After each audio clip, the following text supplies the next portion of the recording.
Ladies and gentlemen, we made it through the long break over the holidays. Hope you're doing well, ready to kick off 2024 in exciting fashion. We have UFC Vegas 84 betting and DraftKings show. And for the first time this year, I'm Jon Kelly. Let's hear the picks. And we're going to kick things off in the flyweight division as Joshua Van is stepping in on short notice to take on Felipe Bues. He's a minus 198 favorite. The comeback on Bues is plus 168.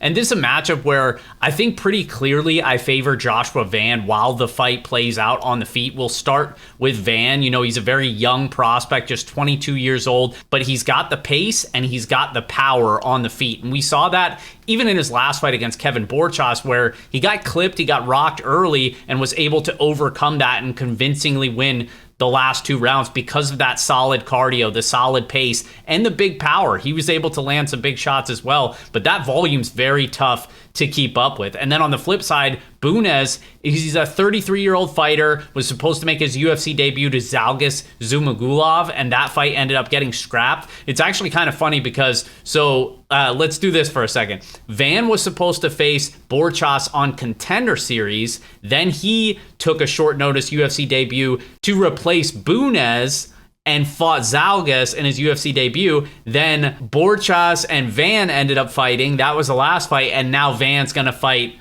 Bues. So I know that's kind of like a web of fighters. These fighters have all had ties going back for the past year or so. So it's good that we're going to see them face off. But getting back to Bues, he's more of a submission grappler. 8 of his 13 wins have come by submission. He's the former LFA flyweight champion. He did lose by submission to Jussier Formiga, former UFC fighter. And then he rattled off a couple wins, won the belt over there. But I don't think his wrestling is really all that good. So even though he's the more experienced fighter and the better submission grappler in this fight, I have questions on whether or not he's going to be able to force those grappling exchanges, land multiple takedowns. I'm not convinced that he's going to be able to do that. And on the feet, I just think he gets very sloppy defensively. And a guy like Joshua Van, who's going to be throwing early and often and can keep that pace for 15 minutes if he needs to, I think that's going to be the difference for me. So we're going Joshua Van by decision as the official pick. Which brings us to our next fight in the lightweight division as Tom Nolan comes in as a minus 290 favorite against Nicholas Moda on the comeback at plus 235. Tom Nolan's making his UFC debut this weekend. He previously fought on Dana White's Contender Series this past season. I was big on him coming into Contender Series. I just like his style as a prospect. Very big for the division. Still young, turns 24 in just a couple months here. But he's 6'2", 6'3". He's got that tall, lanky frame.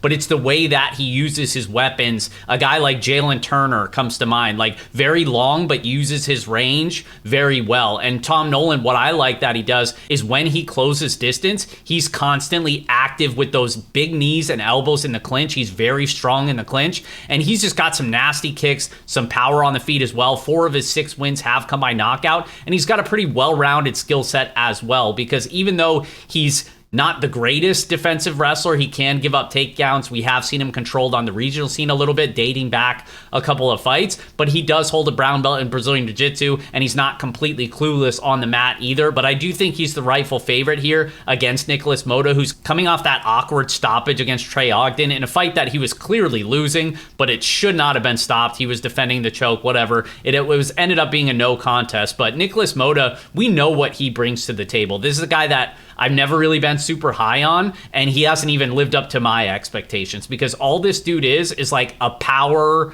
boxer, and he doesn't throw a ton of volume, and he doesn't have a good chin. So it's like, if you give me that style of fighter, it just gives them a very limited way that they can win fights. He basically has to win by knockout because he's not a good round winner, doesn't ever look to grapple, and he doesn't even have a good chin. So when he is swinging for the fences on the feet, you can't even trust him in that style of a matchup. And in this one, where I think Tom Nolan's much bigger, I think the pace is going to be a problem for Moda. I think Nolan's going to be much better in the clinch as well. And if I don't really have to worry about Moda shooting takedowns on Nolan here, I think Nolan pieces him up here all day, and I trust the durability of the newcomer in Nolan much more than I do Nicholas Moda. We're going Tom Nolan by TKO as the official pick, and he's one of my favorite spend ups this week on DraftKings. Next up in the featherweight division, we have Jon Silva, the biggest betting favorite on the card at minus 750. The comeback on Weston Wilson is plus 525. And I'm not going to spend a ton of time on this matchup because Weston Wilson is a guy who I was pretty harsh on coming into his UFC debut. They basically brought him in on super short notice because they needed a warm body and didn't want that fight to get scrapped against Joe Anderson Brito. So they brought him in. He got finished instantly. Big surprise. Nobody's shocked. But I just don't think Weston Wilson has really any business being in the UFC. I don't think he has much of a skill set that can win him fights at the UFC level. And I don't even trust the durability. This dude is like in his mid-30s, regional grinder. His last 12 fights have ended inside the first round. Now that's whether he's won them or lost them, so keep that in mind. This is an easy fight to target on DraftKings because he has that kill or be killed style, mostly be killed style in my opinion. And Jon Silva is a guy who fought on Contender Series like Tom Nolan in this last season, but on the flip side where I picked Nolan's fight correctly, Silva was one that I was completely wrong. I picked against him. He fought a kid, Kevin Vallejos, who I just thought was frankly going to be a little bit better than he looked. And Jon Silva's cardio held up more than I expected it to, so credit to him. But the power is certainly for real. It seemed like everything that was landing on Vallejos was hurting him. And you saw that on the regional scene as well. Most of this guy's wins have come by knockout. Now, he does get kind of crazy and sloppy, and I don't trust his cardio fully, and I don't trust his defensive grappling either. I just don't really think either of those issues are going to bite him in this matchup against Weston Wilson, who I just think once Silva lands something clean, it's probably going to hurt Weston Wilson here, and I think he gets it done inside the first round. So Jon Silva's an obvious target on DraftKings. The question is, do you want to pay all the way up? Because he's 9,600 on DraftKings. He's the most expensive fighter on the slate. I do think the first round finish is super likely. So I'm not quite sure, depending on how ownership shakes out, and I'll do ownership later in the week. But depending on how ownership shakes out, that might dictate how much or how little Silva I end up getting to, because there's certainly other fighters in that price range. I talked about Tom Nolan. There's one or two other fighters that I like quite a bit as well in that range. So Jon Silva by TKO in the first round. That's the official pick. Next up, we have Farid Bashat, a minus 230 favorite. The comeback on Taylor Lapis is plus 195. And we'll start on the Bashat side. He's the younger brother of Javid Bashat, 11-0 prospect with 6 of those 11 wins coming by submission. And similar to his brother, he's just a very well-rounded prospect. He's solid on the feet, very well-rounded, very technical on the feet. But more so than his brother, he relies more on his grappling game. He's much more aggressive in going to the takedowns, going to the grappling. We've seen that in pretty much all of his fights. He's landed multiple takedowns, and his grappling looks pretty legit. Now, where I could see him struggle here is against a guy like Lapis, who's very difficult to take down. For starters, he fights out of the southpaw stance.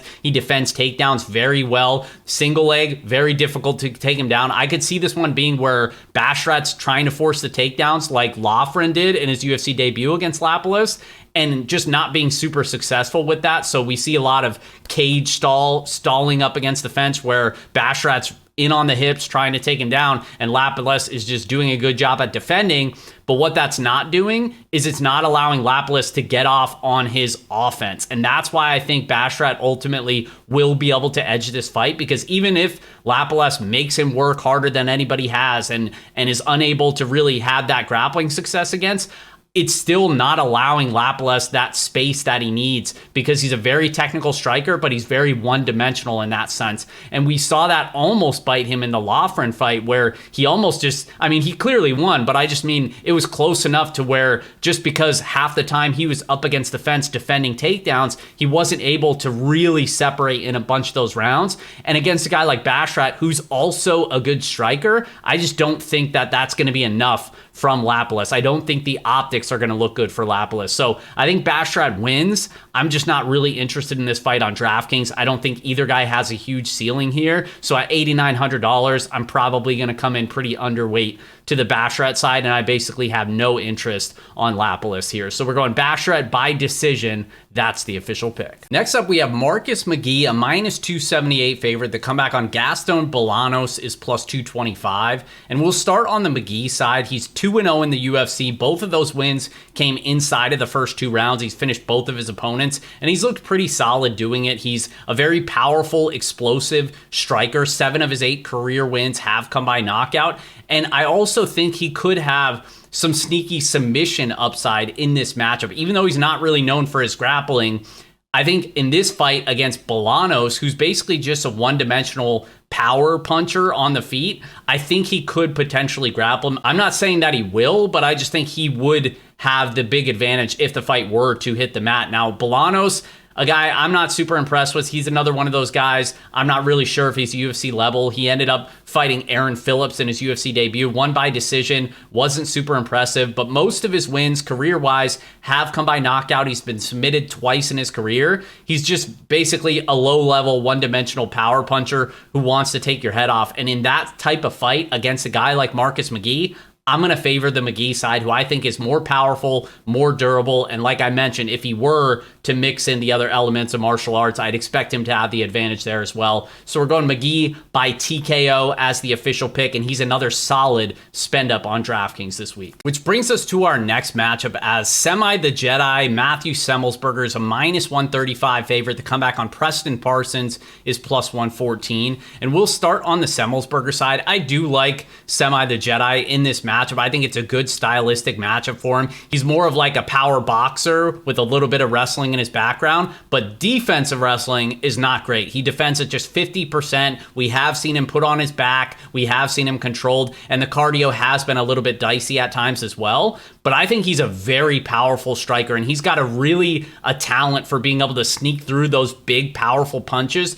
through his opponent's guards. And that's why you see so many times he's landing multiple knockdowns in fights. He's landed a knockdown in almost every UFC fight. Like, that's just absurd that he's been able to do that. And it speaks to his power and his skill set on the feet. And against a guy like Preston Parsons struggles defensively on the feet. He's one of those guys that is limited in terms of his skill set, but he's got a ton of heart and he's going to give a ton of effort. And you love to see that, but it's also very reckless because a lot of times he's moving forward very sloppily, very lack of defense. Like he's going to get tagged on the feet. And against a guy who is as powerful as Semelsberger, I honestly think Semelsberger's going to put his lights out here. And even if Parsons looks okay early, because it is possible that he lands a couple takedowns early, that's what he's trying to do. He's very aggressive in trying to get the fight to the mat. But I really just don't think his grappling is all that good. Even his wrestling, like he has good entries and he's not finishing a lot of those takedowns.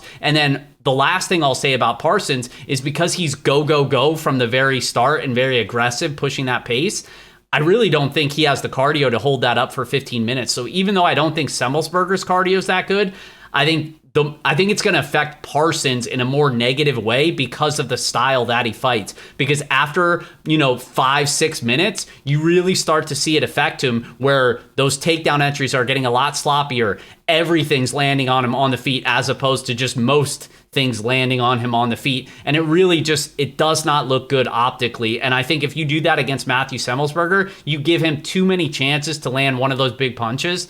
I think he's going to capitalize, and I think he puts his lights out here. We're going Semelsberger by TKO. That's the official pick. Next fight up in the heavyweight division, the featured bout on the prelims, we have Waldo Cortez-Acosta, -575 favorite. The comeback on Andre Arlovski is +425. And this one, I think, basically comes down to the durability of Arlovski, whether or not this one goes the full 15 minutes, because even though Acosta is not like a super dangerous finisher, he's more of a guy where it's like death by 1,000 cuts. He's very high volume for the heavyweight division, keeps a good pace, will fight behind his jab. He's a very technical striker, and then he can put it on you late. That pace and pressure over 15 minutes is going to be able to break a lot of the guys at the heavyweight division, whereas Arlovski is really just a lesser version of that. A guy who's relied on his mobility, his cardio, his boxing to be able to squeak out these close decisions. And now at nearly 45 years old, the durability is really starting to become a red flag here.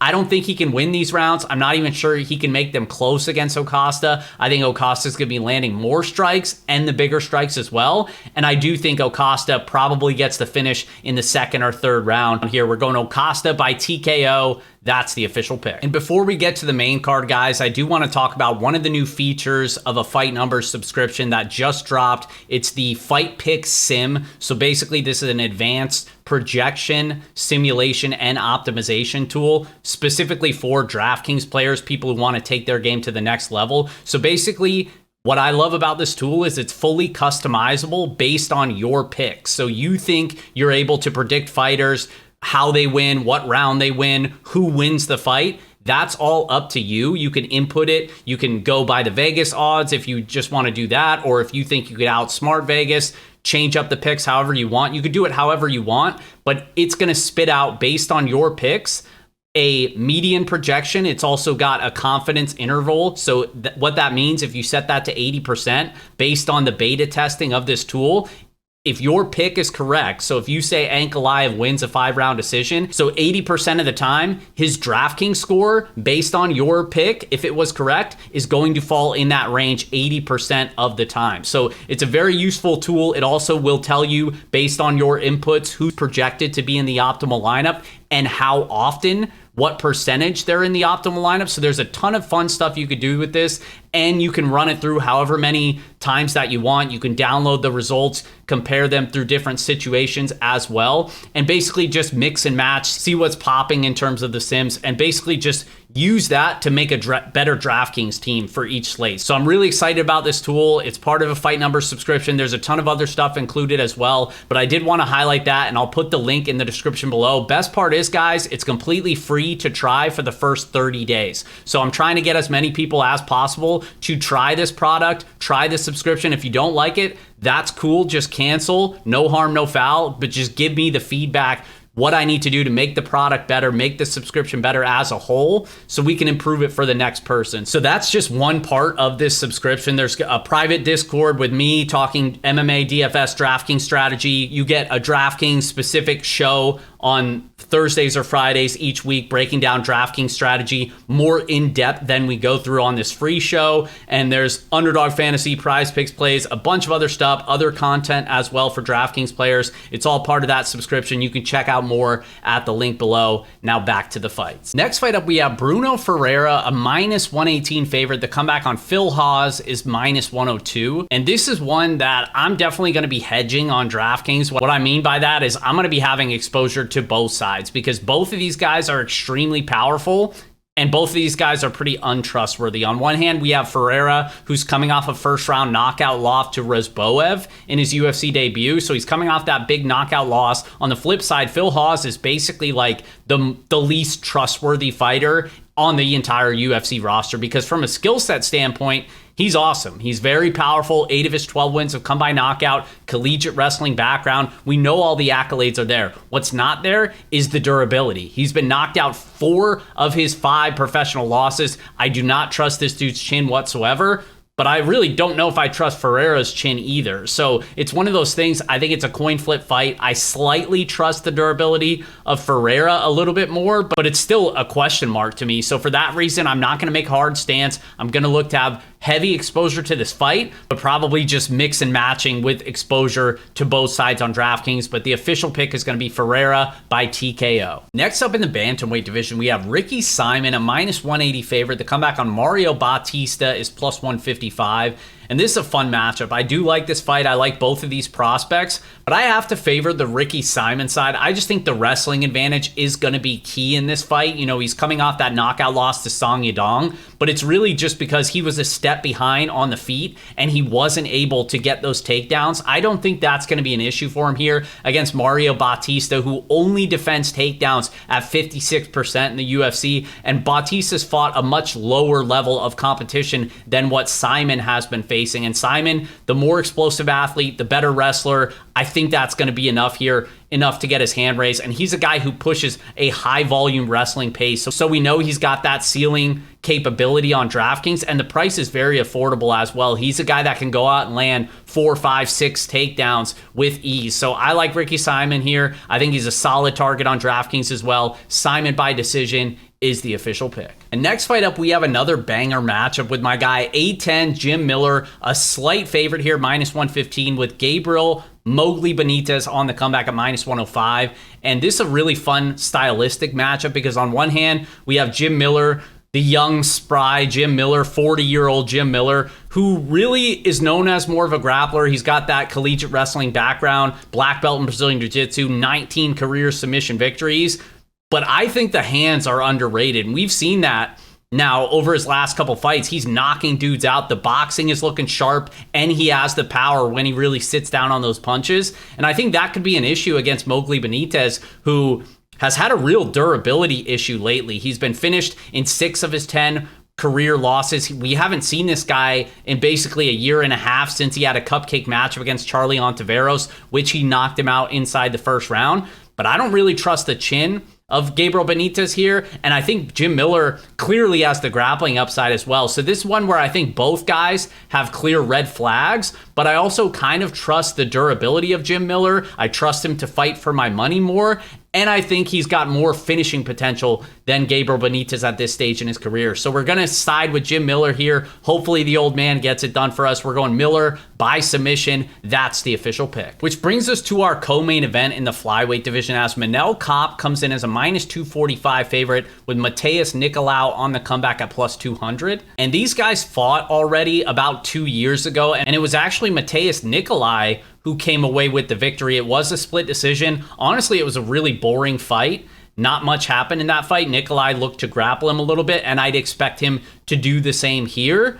But I think Kape was just a little bit too timid in that first fight matchup, and I think he also probably thought he was winning that fight. It was very close, but it obviously went to Nicolau. But I would be surprised to see something similar play out this time around, because I do think Kape has gotten better since the last time they fought. He's certainly got to be more aggressive. You see that in a lot of his fights. He's starting to feel himself a little bit more, definitely more comfortable inside the octagon. And I just think he's the better striker, more powerful, much, much better durability.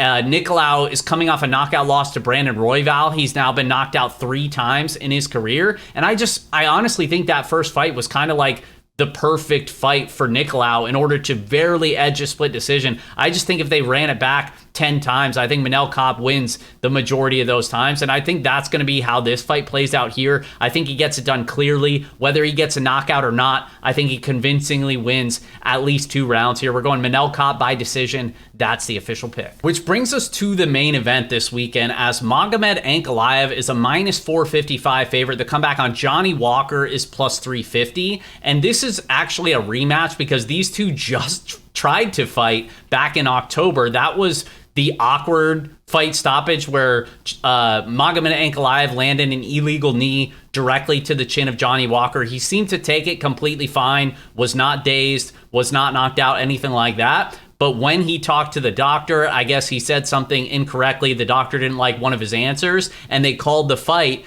but Walker was still confused that he thought the fight was still going on. So it was very awkward stoppage there. So that's why they're running it back here. And honestly, even though we can't take away a ton from that first fight, it didn't even last 5 minutes, I do think there's at least bits and pieces that we can take away from that fight. For starters, I don't think we should expect this pace to be very high because Ankalaev kind of always fights that mosey type of pace. Like I've kind of talked crap about him in the past because he's not a guy that's going to blow you away in terms of his round winning ability because he doesn't throw a ton of volume and he rarely looks to grapple. He averages just over 1 takedown per 15 minutes. So even though he's very technical, very well-rounded, I think he's one of the best skilled fighters in the division. He just doesn't use his tools to the best of his ability. So I think a fight like this against Johnny Walker, where if it's going to be fought at a slow pace, kind of like I expect, like we saw in that first round. So I do think that adds more variance into a matchup like this, especially when you have a guy as dangerous as Johnny Walker, who's going to be the much bigger fighter. He's going to have a 7-inch reach advantage as well. And we saw in that first fight where it looked like Ankalaev, maybe hurt him with a kidney shot and whether he was faking it or not. And then immediately Walker comes back with the flying knee. Like that's the type of freak athleticism this guy has. And all he needs is one big shot to potentially be able to hurt Ankalaev here. So I actually have more interest in Johnny Walker, even though I think it's very obvious that Ankalaev is a much better fighter. And that's why he's such a big favorite here. But another reason why I had just have more interest on the Walker side is because at Ankalaev's price tag, he really basically needs a first round finish. Unless you expect him to land 4 takedowns and bank a ton of control time, which I don't expect here, then I don't see how he can pay off that salary when there's multiple other fighters priced right by him that have a high likelihood to end inside the distance and inside the first round. Ankalaev pretty much needs that first round finish to be able to match that. I just don't think it's happening here, to be honest with you. I'm going to be very underweight to probably the main event in general, but definitely to the Ankalaev side. Like I mentioned, I have a ton of interest in Johnny Walker because even aside from just the upset, big knockout type of upside that he does have, even though it's a small probability outcome, that's his win condition more likely than not. But I also think there's other scenarios where I do not like many underdogs on the slate. I think a lot of favorites win on this card. And when that happens, sometimes you just need a loser that scores 40 points but is very cheap, and it makes the rest of your lineups work. So I'm not saying that's going to be this slate, but there are slates where that happens. And if it does here and we get the weird Johnny Walker decision loss where he lands like 50 leg kicks and puts up like 37 points, he could just be optimal in a loss too. So I just think